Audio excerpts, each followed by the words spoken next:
Hello dear friends, welcome to our channel Bal study में आप लोग का स्वागत करता हूं। तो आज के इस वीडियो में हम देखने वाले हैं अति लघुतरीय प्रश्न अर्थशास्त्र का। ठीक ना, चैप्टर 2 है। कौन सा चैप्टर है? तो चैप्टर 2 का हम लोग अति लघुतरीय प्रश्न देखने वाले हैं। चैप्टर का नाम है मानव संसाधन अर्थशास्त्र बुक है। ठीक ना, और कौन सा बुक है? एनसीईआरटी है या भारतीय भवन? तो भारतीय भवन बुक है। ठीक ना, तो चलिए इसका हम लोग देखने वाले हैं। इसमें क्या अति लघुतरीय प्रश्न। तो वीडियो को स्टार्ट करते हैं। तो वीडियो को स्टार्ट करने से पहले अगर आप चैनल पे नए होंगे तो चैनल को ज़रूर से ज़रूर सब्सक्राइब कर लीजिएगा, ताकि इस तरह का वीडियो जब भी हम डालें तो आपके पास नोटिफिकेशन पहुंच जाए। ठीक है, तो चलिए वीडियो को स्टार्ट करते हैं। तो पहला क्वेश्चन है, संसाधन के रूप में जनसंख्या से आप क्या समझते हैं? ठीक ना, तो जो मानव जो है ना, यानी जो जनसंख्या है ना, एक प्रकार का क्या है? संसाधन है। एक प्रकार का क्या है? संसाधन है। जनसंख्या भी एक प्रकार का क्या है? संसाधन है। लेकिन किस प्रकार का है ये देखते हैं। तो संसाधन के रूप में जनसंख्या का अभिप्राय वर्तमान उत्पादन कौशल एवं क्षमताओं के संदर्भ में किसी देश में कार्यरत लोगों के वर्णन करने की एक विधि है।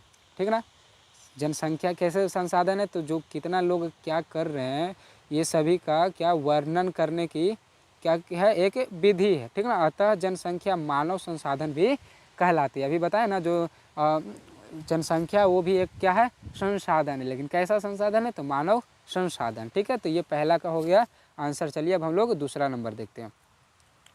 तो दूसरा क्वेश्चन देखिए, संसाधन में तीव्र वृद्धि होने पर कौन सी समस्याएं उत्पन्न होती है? संसाधन पढ़ रहे, जनसंख्या में तीव्र वृद्धि होने पर कौन सी समस्याएं उत्पन्न होती है?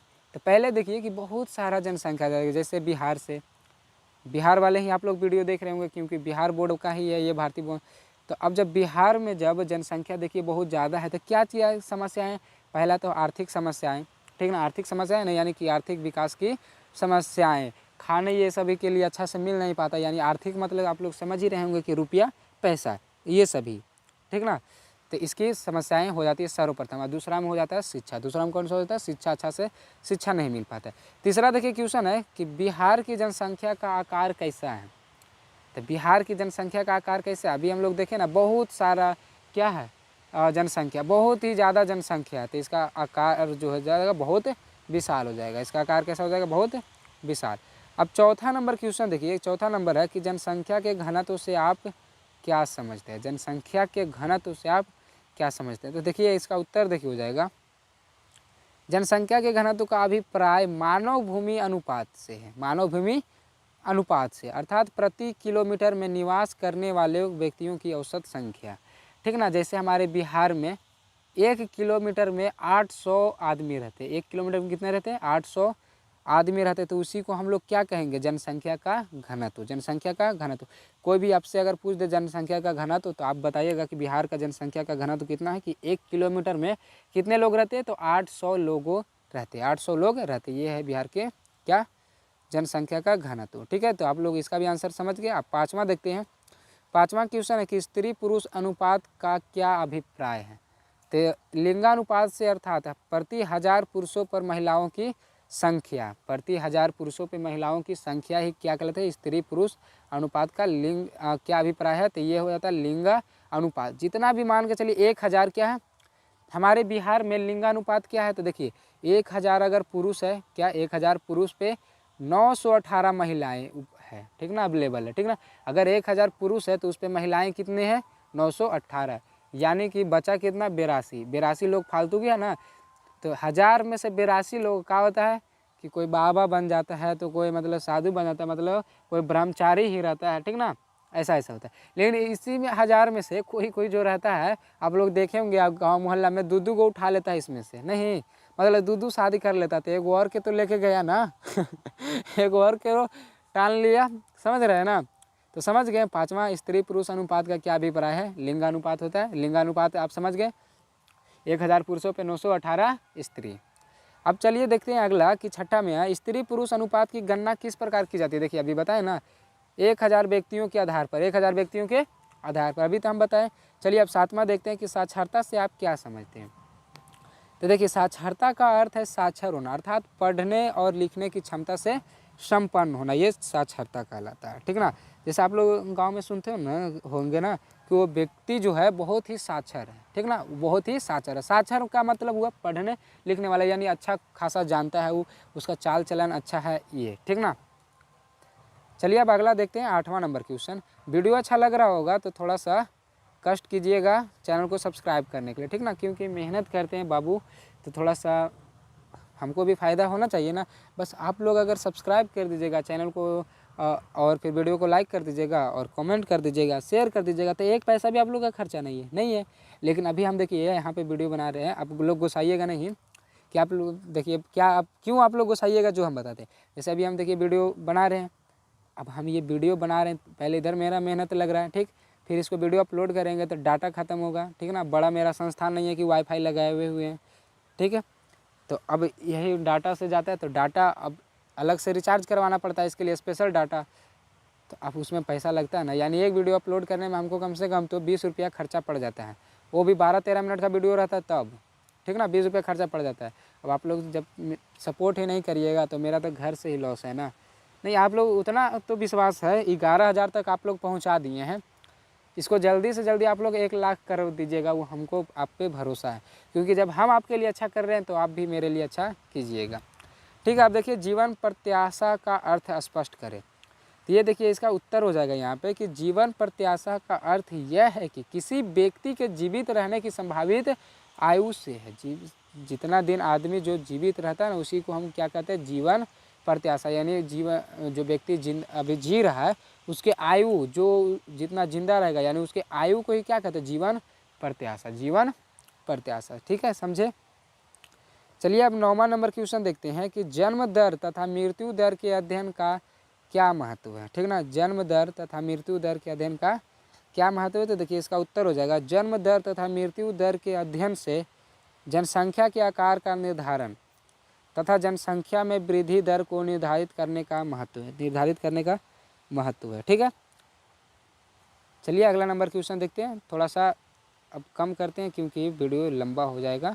10वां नंबर क्वेश्चन देखते हैं कि कार्यशील जनसंख्या से आप क्या समझते हैं, ठीक ना। तो इसका उत्तर हो जाएगा वैसे जनसंख्या जो विभिन्न प्रकार के व्यवस्थाओं में लगी है तथा जिनके अंतर्गत लोग वास्तव में काम पर लगे हैं, ठीक ना, वास्तव में लोग काम पर लगे हैं, कार्यशील जनसंख्या कहलाते हैं, ठीक ना। कार्यशील जनसंख्या समझे, यानी कि जिनके अंतर्गत मान के चलिए कि एक सेठ होता है, सेठ ही समझ लेते हैं, तो उसके अंतर्गत, ठीक ना, जो मालिक होता है उसके अंतर्गत तो कुछ काम करते होंगे ना, तो वास्तव में जो काम कर रहे हैं ना वही क्या होता है, कार्यशील जनसंख्या कहलाते हैं, कार्यशील जनसंख्या कहलाते हैं। ये नहीं कि जो मतलब सेठ है यानी जो मालिक है वो इसमें नहीं आएगा कार्यशील जनसंख्या में, ठीक ना। कार्यशील जनसंख्या में वही आएगा जो कि उसके अंडर में, किसी के अंडर में कार्य कर रहा है, ठीक ना। चलिए 11 नंबर क्वेश्चन है कि बिहार की ग्रामीण एवं नगरीय जनसंख्या का अनुपात क्या है, तो ये हो जाएगा 11.30%। ये आप लोग याद रखिएगा 11.30%। 12 नंबर क्वेश्चन देखिए कि मानव पूंजी निर्माण से आप क्या समझते हैं, तो मानव पूंजी निर्माण इसका उत्तर हो जाएगा कि शिक्षा, प्रशिक्षण एवं स्वास्थ्य द्वारा मानव संसाधन का विकास मानव पूंजी कहलाता है, मानव पूंजी कहलाता है। फिर से इसका उत्तर देखिए कि मानव पूंजी निर्माण से आप क्या समझते हैं, तो मानव पूंजी हम लोग का क्या है, हम लोग का विकास। अरे हम लोग विकास करेंगे तभी ना हम लोग का पैसा आएगा, हम लोग शिक्षित होंगे तभी ना हम लोग को पैसा आएगा, हम लोग स्वस्थ रहेंगे तभी ना हम लोग का पैसा बचेगा। यानी कि मानव पूंजी, पूंजी मतलब पैसा, पूंजी मतलब पैसा, यानी हम लोग का पूंजी कैसे निर्माण होता है, यानी कैसे निर्माण करेंगे, समझे। हम लोग शिक्षित रहेंगे तब, फिर प्रशिक्षण, फिर स्वस्थ रहेंगे तब, फिर हम लोग का विकास होगा तबे ना, समझे। चलिए अब अगला देखते हैं 13 नंबर क्वेश्चन। तो 13 नंबर क्वेश्चन हो जाएगा कि मानव पूंजी निर्माण के 2 प्रमुख घटकों का उल्लेख करें। तो हम लोग अपना पूंजी यानी हम लोग अपना आर्थिक कैसे बढ़ा सकते हैं, आर्थिक अपना स्थिति कैसे बढ़ा सकते हैं, तो पहला तो हम लोग को चाहिए सर्वप्रथम चाहिए शिक्षा, सर्वप्रथम चाहिए क्या, शिक्षा, क्योंकि शिक्षा रहेगा तभी हम जान सकते हैं कि हम लोग का कहाँ पर खर्च करना चाहिए, नहीं करना चाहिए, कैसे कमाए नहीं कमाए, ये सभी वहीं से नॉलेज होता है ना। दूसरा है कि स्वास्थ्य, अगर कितनों पैसा कमा रहे हैं और बीमारी हो है हमको, तो फिर सब पैसा किस में जाएगा, इसमें जाएगा ना, समझे। इसीलिए 2 चीज़ हम लोग को ज़रूरी है, पहला तो शिक्षा, दूसरा स्वास्थ्य। इसी 2 कारण, इसी 2 अगर ये 2 अगर हमारे पास है तो बहुत अमीर हैं, ठीक है। चलिए 14 नंबर क्वेश्चन देखिए है, बिहार में साक्षरता की क्या स्थिति है? तो असंतोषजनक यानी कुछ खास नहीं है, ठीक ना। साक्षरता यानी ज़्यादा पढ़ा लिखा थोड़ा ना मिलता है, देखते हैं। हाँ, कोई कोई बहुते पढ़ जाता है, कोई कोई बहुते पढ़ता है, कोई कोई नहीं पढ़ता है, समझे। आप लोग भी जानते होंगे कि हमारे बिहार से ही बहुत सारे IAS IPS निकलते हैं, ठीक ना। तो कोई को बहुते पढ़ते हैं, कोई को ना पढ़ता है, तो इसे थोड़ा ना होता है। 15 नंबर क्वेश्चन देखिए, प्रारंभिक शिक्षा से आप क्या समझते हैं? तो इसका उत्तर हो जाएगा, बच्चों को प्रारंभ में दी जाने वाली शिक्षा को प्रारंभिक शिक्षा कहते हैं, जो वर्ष 6 से 14 के बीच दी जाती है। वर्ष 6 से 14 के बीच दी जाती है, ठीक ना। ये हो गया प्रारंभिक शिक्षा। 6 से जो 14 वर्ष तक जो शिक्षा दी जाती है उसी को क्या कहते हैं हम लोग? प्रारंभिक शिक्षा। 16 नंबर क्वेश्चन देखिए, स्वास्थ्य सेवाओं का क्या महत्व है? तो इसका उत्तर हो जाएगा, स्वास्थ्य सेवाओं का महत्व उस देश में रह रहे नागरिकों के स्वास्थ्य जीवन से है, क्योंकि नागरिकों का स्वास्थ्य किसी भी देश या राज्य की आर्थिक एवं सामाजिक विकास का एक अभिन्न अंग होता है। जैसे अगर स्वस्थ रहेगा, ठीक ना, स्वस्थ रहेगा तभी ना कुछ आगे बढ़ेगा, समझे। यहाँ पे क्या कह रहा है जो समझे, यानी कि सामाजिक विकास का एक अभिन्न अंग है, ठीक ना। आर्थिक यानी राज्य की आर्थिक, अगर सभी लोग स्वस्थ हैं, ठीक ना। जैसे अभी हम लोग के बीच आया था क्या? कोरोना। तो कोरोना सोचिए कितना हम लोग को नुकसान किया है, सरकार का नुकसान किया है, कितना आर्थिक खराब किया है, कितना का आर्थिक स्थिति बेकार। जैसे में हम भी अमीर नहीं है, पूरा लोअर घर से है, तबे तो ये सभी काम कर रहे हैं, नहीं तो फिर ये सभी काम करते हैं। हम भी तो ऐसे ही रिक्वेस्ट आपसे करते हैं हाँ, कि हाँ सपोर्ट कीजिए। 20 रुपया लगता है तो सोचते हैं कि हाँ 20 रुपया लग गया मेरा एक वीडियो पे, 20 रुपया आएगा कि नहीं इससे, समझे। तो हम भी बहुत ही गरीब व्यक्ति हैं, ठीक ना। मोबाइल कैसे कैसे करके खरीदें तब वीडियो हम बना रहे हैं, एक माइक खरीदें, लेकिन आप लोग नहीं समझिएगा, बस आप लोग को है कहा कि आप फ़ायदा उठाइए वीडियो से, बस हो गया। चलिए, तो कोरोना में देखिए कितना हम लोग मतलब स्थिति खराब हुआ, सबका हुआ ना, यानी आर्थिक स्थिति सबका, सरकार का भी यानी कि देश का भी, राज्य का आर्थिक स्थिति खराब हुआ ना।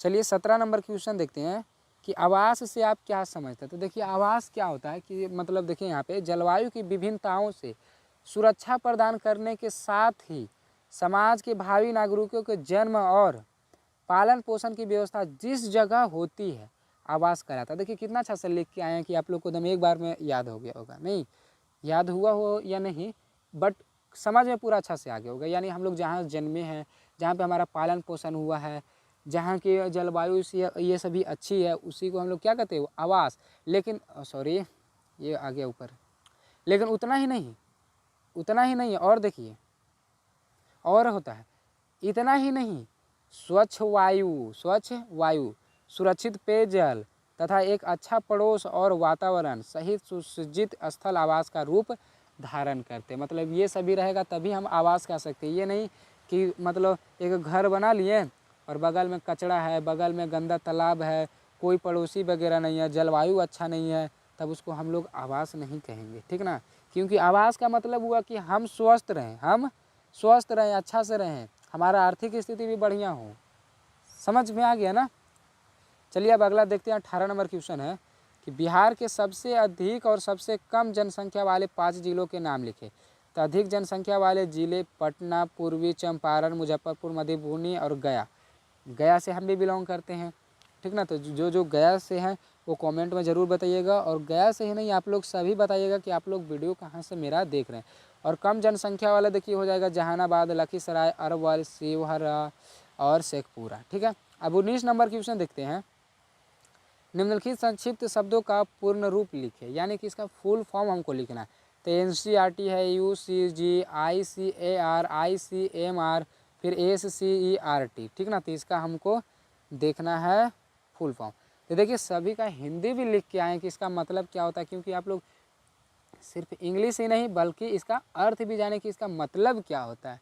अब ये तो लिखवा देंगे तो आप लोग रट लीजिएगा, लेकिन इसका मतलब भी जानिए। तो यहाँ देखिए NCERT का हो जाता है national council of educational research and training. इसका मतलब होता है कि राष्ट्रीय परिषद शैक्षिक अनुसंधान और प्रशिक्षण, ठीक है।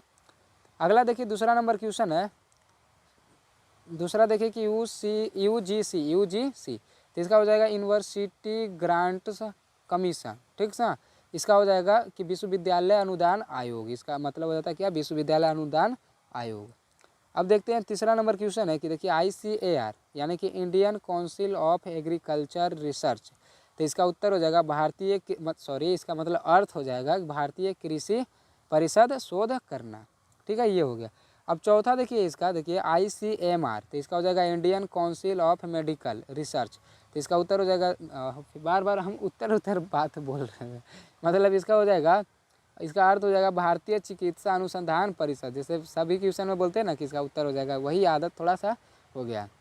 अगला नंबर देखिए है इसका मतलब 5वां ACRT का, तो हो जाएगा state council of educational research and training. ठीक ना, इसका देखिए हो जाएगा अर्थ कि राज्य परिषद शैक्षिक अनुसंधान और प्रशिक्षण।